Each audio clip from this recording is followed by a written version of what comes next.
Hello and welcome to Glorious Classes. We are here to discuss the first chapter of your geography book for class 9 CBSE board, and the chapter's name is India Size and Location. तो अभी तक हमने history का एक chapter कर लिया है, economics के भी एक चैप्टर को कंप्लीट कर लिया है, तो आज हम शुरू कर रहे हैं ज्योग्राफी का फर्स्ट चैप्टर.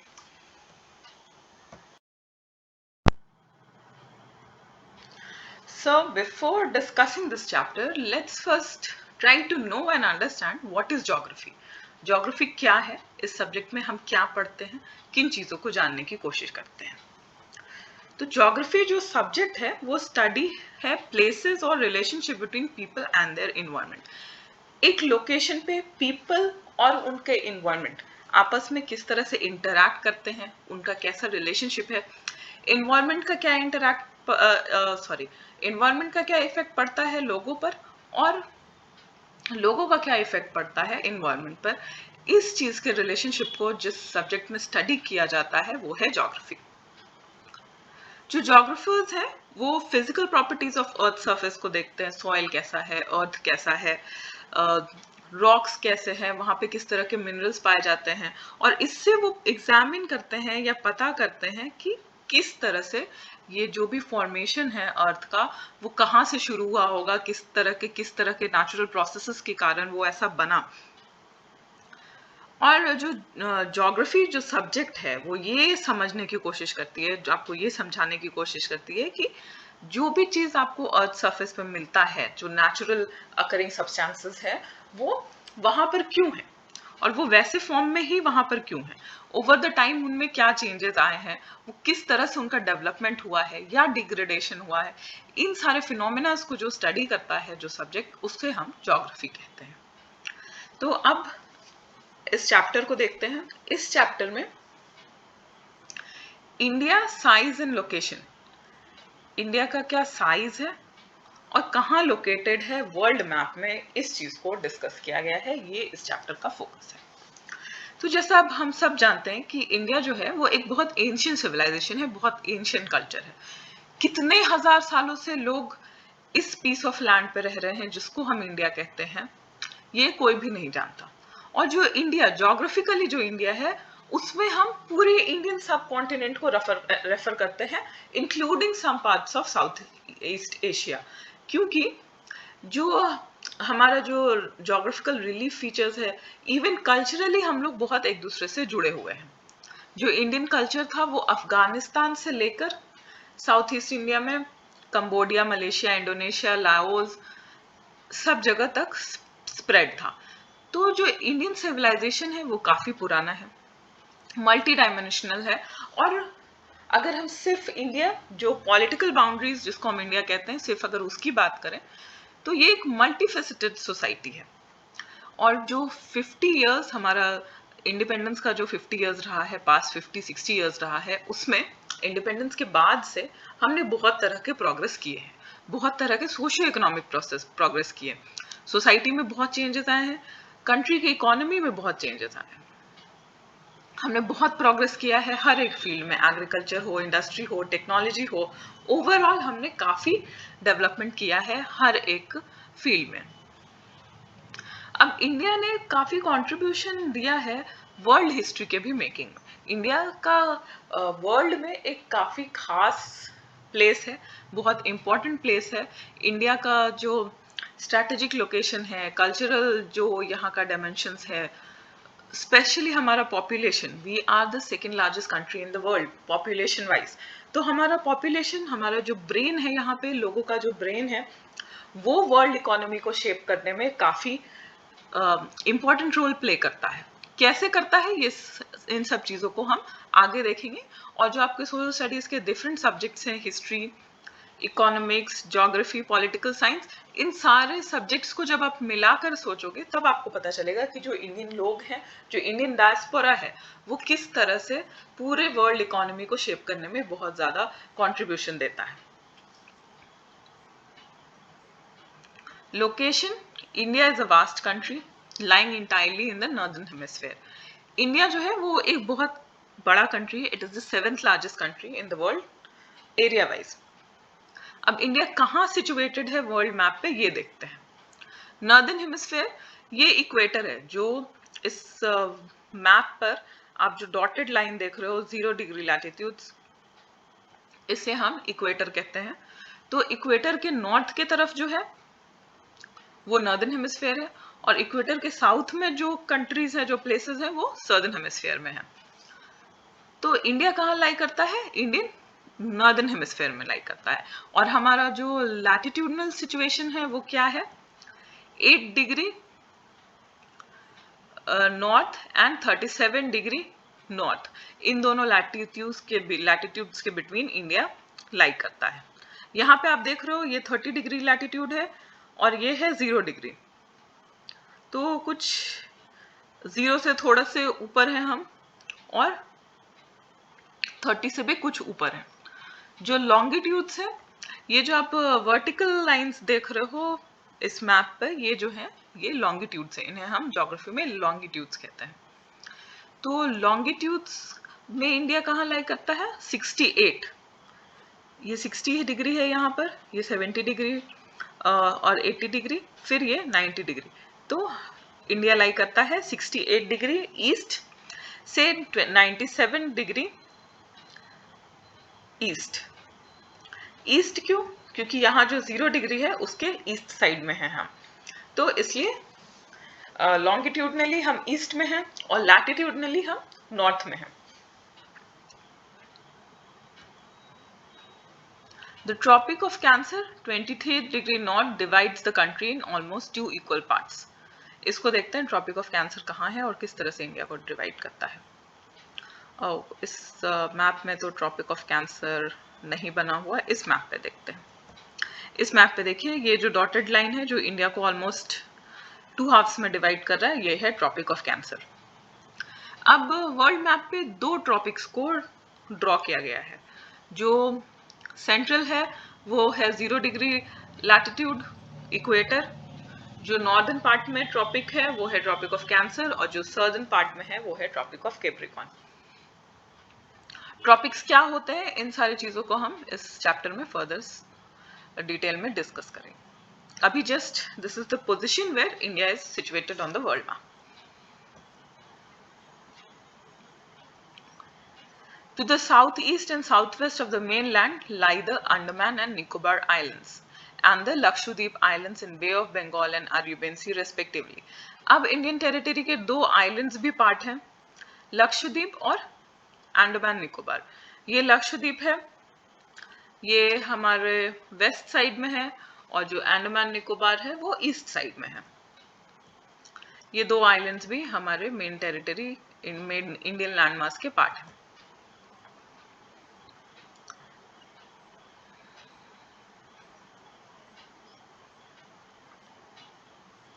अब जो इंडिया का सदर्न में मोस्ट टिप था, इंदिरा पॉइंट, मतलब जो इंडियन टेरिटरी का जो सदर्न मोस्ट पॉइंट था जहां तक इंडिया एक्सटेंडेड है, वो था इंदिरा पॉइंट, जो जब सुनामी आई थी 2004 में, उस सुनामी में वो पानी के अंदर डूब गया, ओशन के अंदर डूब गया। तो इंडिया का अब साइज क्या है? The land mass of India has an area of 3.28 million square kilometre. 3.28 million square kilometres में इंडिया कंप्लीटली फैला हुआ है। India's total area accounts for about 2.4% of the total geographical area of the world.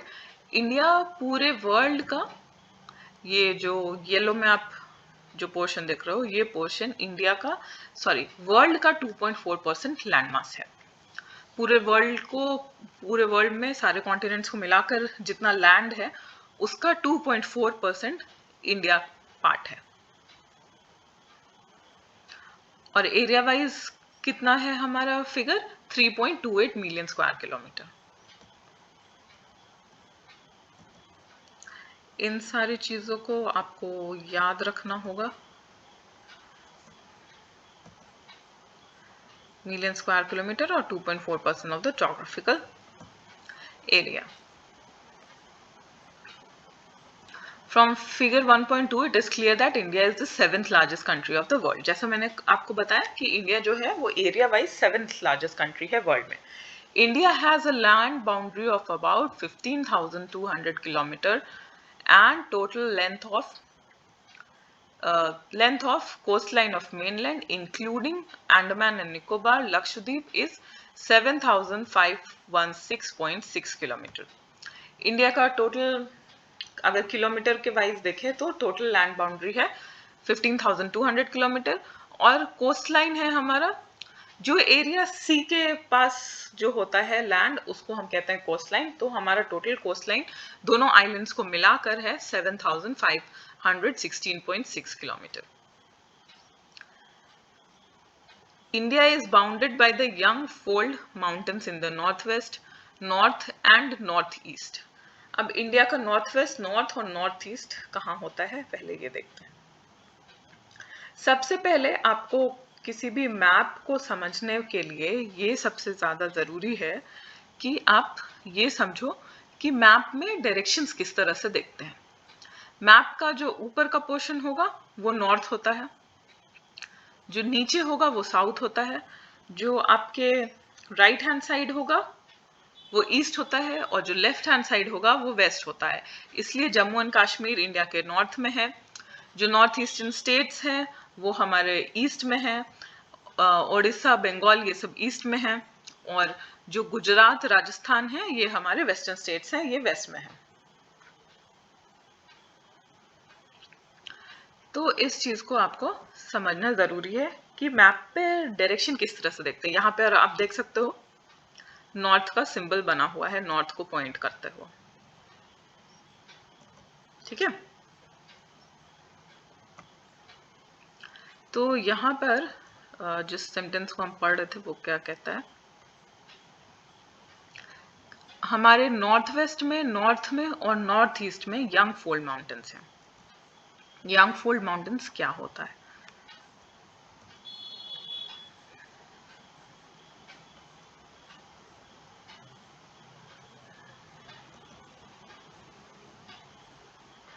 North Himalaya इधर से लेकर north east तक है, तो नॉर्थ ये पार्ट हो गया, ये आपका नॉर्थ ईस्टर्न पार्ट हो गया. और हिमालयस जब आप फिजिकल मैप में देखोगे तो या इधर पाकिस्तान के तरफ भी एक्सटेंड करता है, तो ये हमारा नॉर्थ वेस्टर्न पार्ट हो गया. तो हम यंग फोल्ड माउंटेन से नॉर्थ वेस्ट, नॉर्थ और नॉर्थ ईस्ट में घिरे हुए हैं. यंग फोल्ड माउंटेन्स क्या होते हैं? यंग फोल्ड माउंटेन्स वैसे माउंटेन्स होते हैं जब दो टेक्टोनिक प्लेट्स आपस में टकराते हैं तो जो लैंडमास ऊपर की तरफ निकलता है और वो कंटिन्यूअसली बढ़ रहा होता है, उनको हम यंग फोल्ड माउंटेन्स कहते हैं. क्योंकि जो हिमालयस है वो जब यूरेशियन प्लेट में इंडो ऑस्ट्रेलियन प्लेट टकराया था तो हिमालयस का फॉर्मेशन हुआ था. जो सी था दोनों कॉन्टिनेंटल प्लेट्स के बीच में, वो सी, उस सी का जो सेडिमेंट्स था वो फोल्ड अप होकर ऊपर की तरफ एक माउंटेन का शेप ले लेता है, जिसके हम आज हिमालयस कहते हैं. तो और ये हिमालयस जो है वो आपको पता होना चाहिए, ये एक इंटरेस्टिंग फैक्ट है कि जो हिमालयस है उनकी हाइट अभी भी बढ़ रही है. कुछ 0.4 सेंटीमीटर समथिंग कुछ डेटा है जिसके रेट से हिमालयस की हाइट हर साल बढ़ती है. ये बेटर होगा अगर आप खुद फाइंड आउट करके कमेंट में बताओ कि किस रेट से हिमालय हर ईयर ग्रो कर रहा है. अब 22 डिग्री नॉर्थ लैटिट्यूड के नीचे से जो हमारा इंडियन लैंडमास है वो टेपर करने लगता है. टेपर करना लगता है मतलब नैरो होने लगता है और इंडियन ओशन तक एक्सटेंड करता है India, dividing it into 2 seas. और इंडियन ओशन को, जो इंडियन लैंड मास है वो 2 सीज में डिवाइड करता है. हमारे वेस्ट साइड है अरेबियन ओशन और ईस्ट साइड है बे ऑफ बंगाल. ये है बे ऑफ बंगाल और इधर है अरेबियन सी. ये इंडियन ओशन को, और नीचे जो है ये part, this is Indian ocean. Indian ocean का ही पानी इधर डिवाइड होकर बे ऑफ बंगाल हो जाता है और वेस्ट पार्ट में डिवाइड होकर अरेबियन सी बन जाता है. Look at the figure 1.3. Note that the latitudinal and longitudinal extent of the mainland is about 30 degree. Despite this fact, the east-west extent appears to be smaller than the north-south extent. अब जो हमारा east-west extend है, अगर इस map को हम देखें तो ईस्ट से वेस्ट तक जहां इंडिया जहां से जहां तक फैला हुआ है वो कितना है 2933 किलोमीटर्स, और नॉर्थ से साउथ जहां तक फैला हुआ है वो है 3214 किलोमीटर्स। ये एरिया का डिफरेंस है ईस्ट वेस्ट और नॉर्थ साउथ में। From Gujarat to Arunachal Pradesh there is a time lag of 2 hours. अब जो टाइम है, जैसे ज्योग्राफी में जो टाइम कैलकुलेट किया जाता है, जो टाइम आप अपने क्लॉक पर देखते हो, वो टाइम गुजरात से नॉर्थ ईस्ट अरुणाचल प्रदेश के बीच में, ये एरिया आपका अरुणाचल प्रदेश है इस तरफ, इस एरिया के बीच में जो टाइम जोन है वो 2 आवर्स का डिफरेंस है। अगर यहाँ पर मान लीजिए आप गुजरात में हो और सुबह के 5 बज रहे हैं, तो यहाँ पर कितना बज रहा होगा, यहाँ अरुणाचल प्रदेश में 2 घंटे का डिफरेंस होगा लोकल टाइम जोन के हिसाब से। इसीलिए एक स्टैंडर्ड टाइम जोन फिक्स किया गया है। Hence, time along the standard meridian of India passing through Mirzapur in Uttar Pradesh is taken as the standard time for the whole country. अब standard time एक लिया गया है 82 डिग्री ईस्ट को। ये 82 डिग्री ईस्ट जो वर्टिकल डॉटेड लाइन दिख रहा है इस मैप पर, ये हमारा स्टैंडर्ड मेरिडियन है। इस लैटिट्यूड पर जो टाइम होगा, सॉरी इस लॉन्गिट्यूड पर जो टाइम होगा, उसी टाइम को पूरे इंडिया में फॉलो किया जाएगा। इसको स्टैंडर्ड टाइम कहते हैं। जो पूरा वर्ल्ड मैप है वो टाइम जोन्स में बटा हुआ है, तो हर कंट्री अपने लिए एक स्टैंडर्ड टाइम फिक्स करता है जो कि उस पूरे कंट्री में एप्लीकेबल होता है। क्योंकि आप इमेजिन करो, अगर आप एक स्टेट में हो वहां कुछ और टाइम हो रहा है, आप दूसरे स्टेट में ट्रैवल कर रहे हो वहां टाइम कुछ और हो रहा है, तीसरे स्टेट में कुछ और हो रहा है, तो ये कितना ज्यादा कंफ्यूजिंग हो जाएगा। इसलिए हर कंट्री अपना एक स्टैंडर्ड टाइम जोन मेंटेन करता है।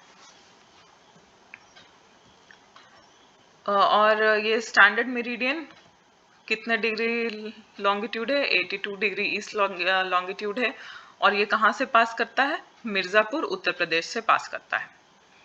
The latitudinal extent influences the duration of day and night as one moves from south to north.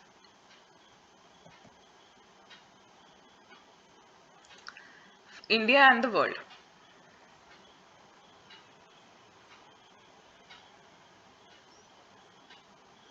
The Indian landmass has a central location between the East and the West Asia. India is a southward extension of the Asian continent. जो east और waste Asia है उसके बीच में India है। ठीक है, world map पर देखते हैं फिर से। इस चैप्टर को पढ़ने के लिए मैप्स को रेफर करना बहुत ज़रूरी है, नहीं तो आप बिल्कुल भी समझ नहीं पाओगे कि ये चैप्टर क्या कहना चाहता है। ये एशिया है, ये जो पर्पल लैंडमास है ये एशिया है, ये है वेस्ट एशिया, इधर वाला पार्ट है ईस्ट एशिया। तो हम कहाँ पर आते हैं, इंडिया कहाँ पर आता है, बिल्कुल मिडिल में, और एशिया के सदर्न पार्ट में है।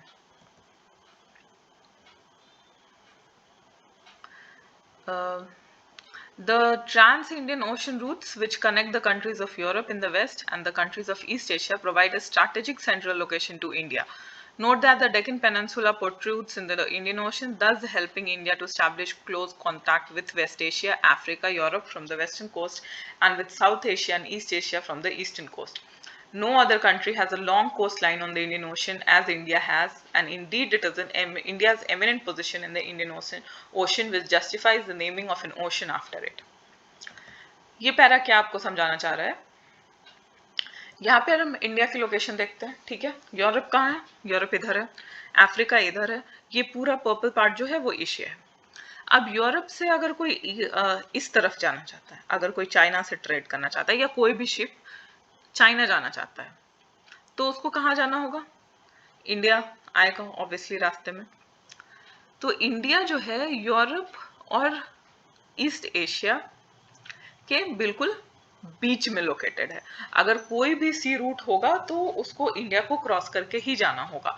तो इंडिया का इतना अच्छा लोकेशन है, इंडियन ओशन में इतना बीचों बीच लोकेटेड है इंडिया, कि उसको सी रूट में काफी फायदा है। एंशियंट टाइम से सी रूट्स को काफी ज्यादा एक्सप्लोर किया गया है इंडिया में। और अगर आप एंशियंट इंडियन हिस्ट्री पढ़ोगे तो आपको पता चलेगा कि हमेशा से वर्ल्ड ट्रेड में इंडिया का काफी अच्छा पोजीशन रहा है, क्योंकि हमारे पास काफी लॉन्ग कोस्ट लाइन है। जितना बड़ा कोस्ट लाइन इंडिया के पास है, ये पोर्शन जो सी को टच करता है, उतना बड़ा पोर्शन किसी भी कंट्री का इंडियन ओशन में नहीं है। इसीलिए एक ओशन को इंडिया के नाम पर नाम दिया गया है इंडियन ओशन। ठीक है, हिंदी में इसे हिंद महासागर कहता है।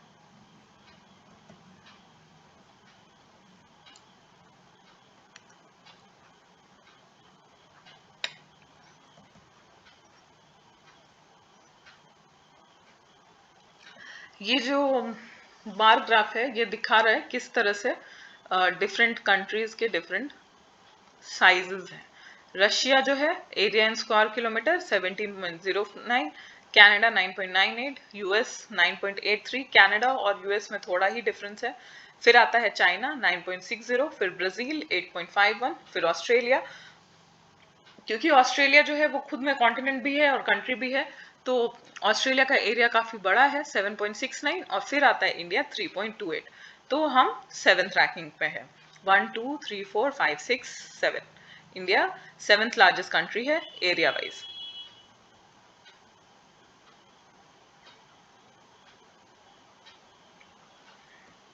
इस मैप पे आप देख सकते हो India on international highway of trade and commerce, किस तरह से डिफरेंट जो ट्रेड रूट्स हैं, एयर रूट्स हैं, उन सबको इंडिया को ही क्रॉस करके जाना होता है अगर वो डिफरेंट कंट्रीज में जाना चाहते हैं। तो अगर कोई टर्की यूरोप के पास कहीं से आना चाहता है, अफ्रीका से आना चाहता है, इजिप्ट है, यहाँ सूडान है, इथोपिया है, सोमालिया है, गल्फ कंट्रीज से आना चाहता है, Yemen, Oman, Saudi Arabia, Jordan, Iraq, Syria, इन सारी किसी भी कंट्रीज से अगर उसको चाइना की तरफ जाना है, जापान की तरफ जाना है, ऑस्ट्रेलिया जाना है, तो वहां पे इंडिया जो है वो सेंट्रली लोकेटेड है।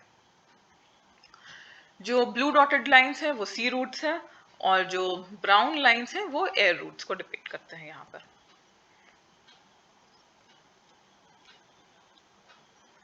इंडिया का कांटेक्ट वर्ल्ड से थ्रू एजेस रहा है। मैंने आपको बताया कि बहुत एंशियंट टाइम से हमारा ट्रेड रूट्स, हमारे सी को हमने काफी एक्सप्लोर किया है, और वर्ल्ड के बाकी कंट्रीज के साथ हमने हमेशा ट्रेडिंग रिलेशनशिप्स रखा है। These routes have contributed in the exchange of ideas and commodities since ancient times. The ideas of Upanishads, Ramayana, stories of Panchtantra, Indian numerals and decimal systems thus could reach many parts of the world. तो जो हमारा ancient philosophies था, जो हमारा ancient religious text books है, जिनमें बहुत तरह के scientific आइडियाज को पुराने लोगों ने लिखा है, डिपिक्ट किया है, ये सारे आइडियाज किस तरह से पूरे वर्ल्ड के पास पहुंचे। हमारे जो न्यूमरल सिस्टम है, जीरो और डेसिमल, वर्ल्ड को इंडिया ने ही दिया है। ये सारे आइडियाज वर्ल्ड में कहाँ से पहुंचे? इंडिया से ही पहुंचे, थ्रू सी रूट्स। पहले तो एयर रूट नहीं था, सी रूट्स थे वर्ल्ड ट्रैवल करने के लिए। तो थ्रू सी रूट्स ये सारे आइडियाज और कल्चर्स इंडिया में हमेशा एक्सचेंज होते रहे। The spices, muslin, other merchandise were taken from India to different countries.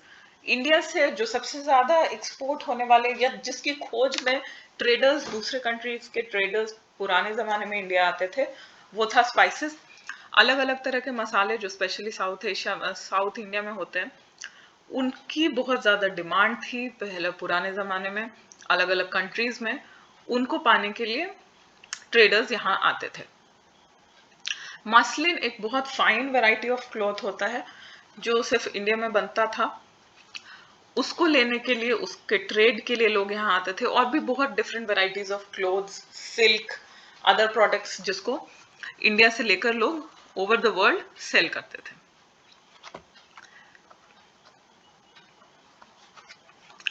फिर जो वर्ल्ड से हमारे ऊपर इन्फ्लुएंस आया है वो है ग्रीक स्कल्पचर का। ग्रीस में जैसा स्कल्पचर था वो इंडिया के आर्किटेक्चरल स्टाइल्स में देखा जा सकता है। वेस्ट एशिया से डोम, मिनारेट्स, इन सारे तरह के आर्किटेक्चरल स्टाइल्स इंडिया में आए हैं। इंडियाज नेबर्स, अब इंडिया का नेबर कौन कौन है, इंडिया कौन कौन सी कंट्रीज इंडिया की नेबरिंग कंट्रीज हैं। India occupies an important strategic position in South Asia. India has 28 states and 9 union territories. India में अभी प्रेजेंटली कितने स्टेट्स हैं? 28 स्टेट्स हैं और 9 यूनियन टेरिटरीज है। ये फिगर अब चेंज हो गया है क्योंकि आई थिंक ये बुक कश्मीर और लद्दाख को सेपरेट करने के पहले लिखा गया है। तो कमेंट सेक्शन में आप बताइए कि प्रेजेंटली कितने यूनियन टेरिटरीज हैं हमारे पास और कितने स्टेट्स हैं। Please update everybody with new information. India shares its land boundaries with Pakistan and Afghanistan in the northwest. यहाँ पे जो कंट्रीज हैं उनको मैप पर देखते जाते हैं। हमारे नॉर्थ वेस्ट में किन किन कंट्रीज से हम बाउंड्री शेयर करते हैं? पाकिस्तान है, फिर अफगानिस्तान है। अफगानिस्तान का कुछ हिस्सा कश्मीर वाले रीजन से लगा हुआ है। हमारे नॉर्थ साइड में तिब्बत है, चाइना है, नेपाल है, फिर ईस्ट साइड में भूटान है, बांग्लादेश है, और ईस्ट अगर हम जाएंगे तो म्यांमार है, और साउथ में है श्रीलंका। ये सारी कंट्रीज हमारी नेबरिंग कंट्रीज हैं। China, Tibet, Nepal, Bhutan in the north and Myanmar and Bangladesh in the east. Our southern neighbors across the sea consist of two island countries, namely कौन कौन सी कंट्रीज आइलैंड कंट्रीज हमारे नेबर हैं साउथ में? वो है श्रीलंका और मालदीव्स। यहाँ पर है मालदीव्स और ये है Sri Lanka. Sri is separated from India by a narrow channel of sea formed by the Pak Strait and the Gulf of Mannar, while Maldives Islands are situated to the south of the Lakshadweep Islands. Maldives, Lakshadweep Islands का ही शायद perhaps कोई geographical chain हो जो बाद में टूट गया। तो ये लक्षद्वीप आइलैंड्स के साउथ में है। श्रीलंका और इंडिया के बीच में ये जो पोर्शन, पतला सा पोर्शन ऑफ सी है जो इंडिया और श्रीलंका को सेपरेट करता है, उसे हम कहते हैं पाक स्ट्रेट और gulf of Mannar. India has a strong geographical and historical link with her neighbors. Look at the physical map of Asia in your atlas and note how India stands apart from the rest of Asia. ठीक है, हमने अपने neighbours से हमेशा ही काफ़ी अच्छे ties रखे हैं, और इसका एक्सेप्शन है पाकिस्तान। फिलहाल चाइना भी हमारा एक्सेप्शन है, जहाँ पर ये दो कंट्रीज हमेशा ही हमें किसी ना किसी चीज़ के लिए परेशान करते रहती हैं। हमेशा हमारा बॉर्डर डिस्प्यूट चल रहा होता है, और अभी we are on kind of a trade war with China. तो ये आपका इंडिया का लोकेशन था। इंडिया की नेबरिंग कंट्रीज कौन कौन सी हैं, सी में इंडिया का क्या लोकेशन है, और एशिया में इंडिया कहाँ लोकेटेड है, कितने से कितने लैटिट्यूड लॉन्गिट्यूड के बीच में लोकेटेड है, इन सारी चीज़ों को आपको इस चैप्टर में जानना था। और सबसे इम्पोर्टेंट जो आपको इस चैप्टर में याद रखना है वो ये है कि इंडिया जो है वो 7th लार्जेस्ट कंट्री है वर्ल्ड में एरिया वाइज। ये हमेशा याद रखिएगा कि 7th लार्जेस्ट एरिया वाइज और 2nd largest population wise China जो है वो फर्स्ट कंट्री है जो most populous country of the world है।